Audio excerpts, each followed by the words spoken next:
महाराष्ट्रातलं राजकीय वातावरण जरी गरम झालं असलं तरी महाबळेश्वरमध्ये मात्र थंडीचं वातावरण मात्र मोठं झालं दिसतंय. मी उभा आहे ते म्हणजेच महाबळेश्वर गिरीस्थान नगर परिषदेच्या वेण्णा लेक परिसरामध्ये. आत्ता सकाळचे 6:15 वाजलेले आहेत आणि अशा या परिस्थितीमध्ये इथलं गुलाबी थंडीचं वातावरण कसं आहे ते मी तुम्हाला दाखवणार आहे. वेण्णा लेक परिसरामध्ये नेहमीच खरं तर नोव्हेंबर महिन्यापासूनच थंडीला सुरुवात होते. विशेषतः जानेवारी महिन्यात जास्त थंडी होते.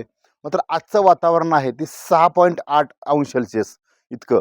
याच वेण्णा लेक परिसरामध्ये हिमकणसुद्धा नंतर पाहायला मिळतात खरं तर.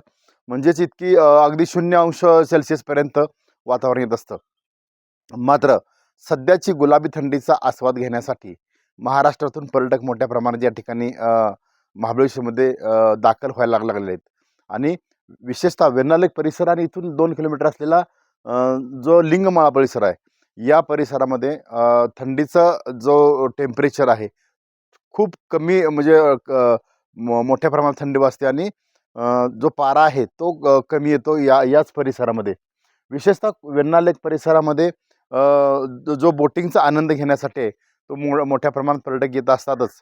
मात्र महाबळेश्वर फिरण्यासाठी आणि या महाबळेश्वरचा आनंद घेण्यासाठी मोठ्या प्रमाणात या ठिकाणी गर्दीला सुरुवात झालेली आहे. विकास भोसले, महाराष्ट्र लाईव्ह, महाबळेश्वर.